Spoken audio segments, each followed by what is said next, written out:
In his book, From My Land to the Planet, the amazing photographer Sebastião Salgado says, "I do not need green to show trees or blue to show the sea or sky.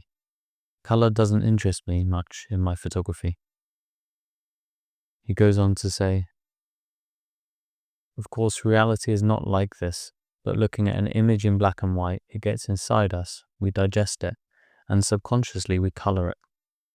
Black and white, this abstraction, is thus assimilated by the viewer, who then appropriates it. I find its power extraordinary." So in this video, I'm going to be taking inspiration from Salgado's punchy, highly detailed and textured approach to black and white. There's obviously a red filter effect. Some of his clouds actually look too contrasty for my taste, but we want as much detail in the trees as we can. So I'm going to be showing you a new Lightroom feature called Raw Detail. We need to go to Adobe Monochrome so that we can use this black and white mixer here. And one of the first things I noticed is how much you get out of the clouds. So if yellow is high, we're going to bring orange down.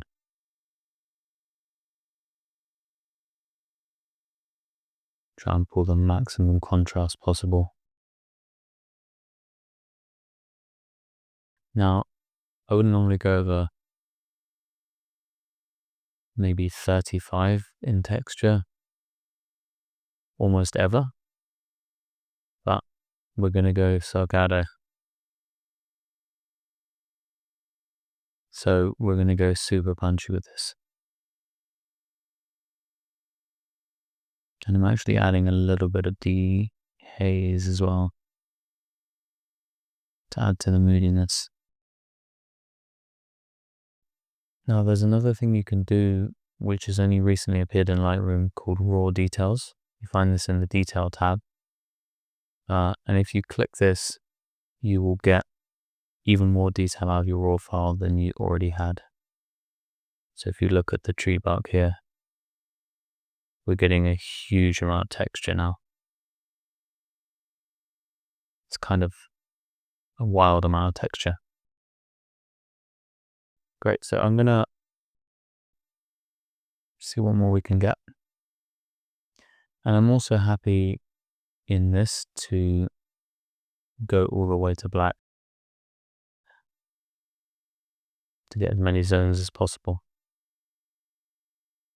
I think Salgado doesn't do pure white,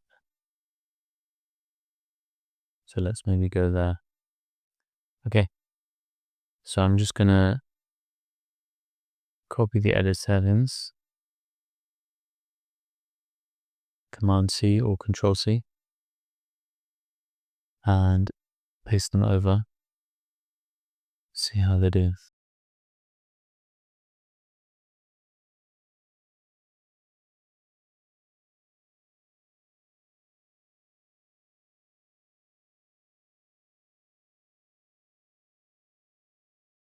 So we can see in this one, we're getting way too much fringing here. It's kind of unmanageable. So I'm going to click to remove chromatic aberrations, which takes quite a bit of that away. But I'm also going to dial down the texture and clarity for this one. So we're more like 40%, 20 clarity.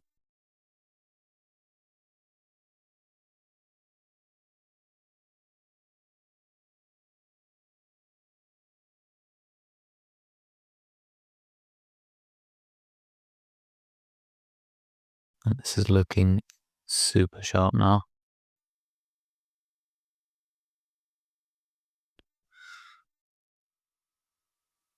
This was a composite. I couldn't actually get far enough away to get the whole tree. So I took a couple of different photos and I've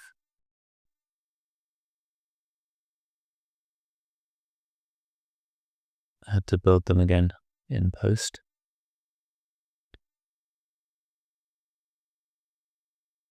Now the other thing you'll find it can be super useful for a shot like this. New Lightroom tool, in the remove tab, you have distraction removals. So you can remove reflections or people using Gen AI. Obviously, this is not going to fly if you're entering photo competitions or anything like that. They're going to want to see the raw file. But if you're taking holiday photos, you want to get a nice print out of it for your own use or for artistic purposes. Now, one thing I could have done if I wanted to work on it manually would be to just pull a linear gradient out from the bottom and to reduce the exposure and do it that way. But I really don't think you need to, considering how good a job the Gen AI has done here. Some of these tools are getting amazing now. So this needs to come up way higher.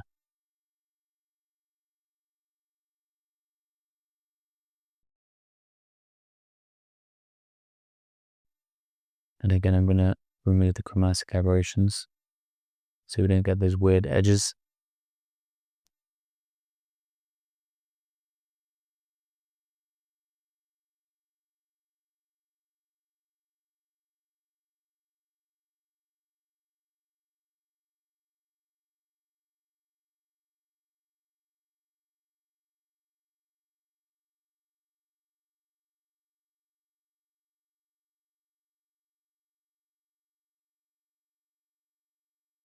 This one's also a slight composite.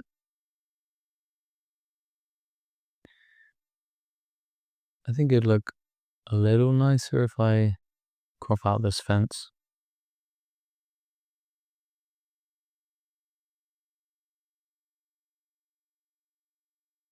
But I have a feeling it may struggle. Let's see how it does.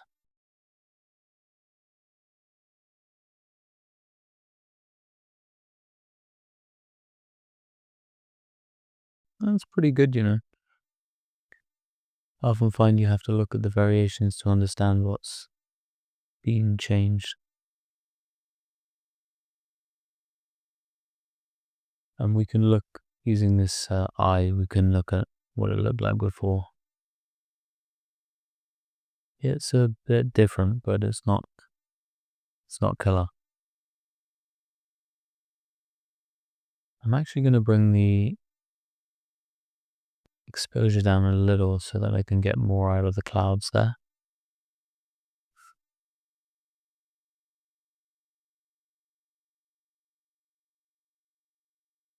And then pull up the shadows to keep the definition in this tree at the bottom.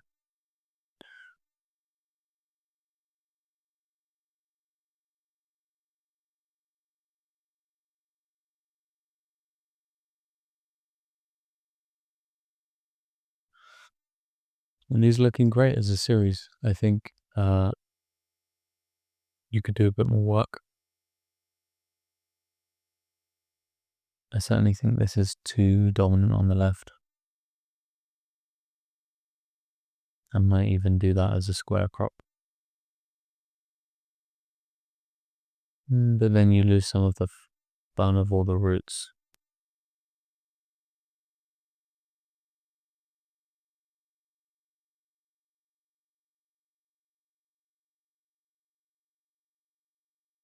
It's kind of like a horror show, this one.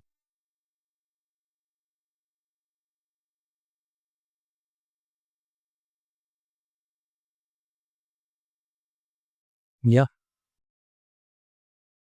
This is looking cool. So this is my idea of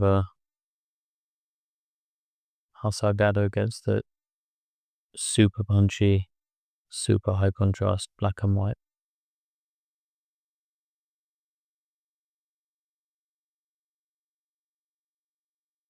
I hope this was useful. If it was, drop a like. Let me know what you liked in the comments. And of course, subscribe if you feel like it. All right, thanks, guys.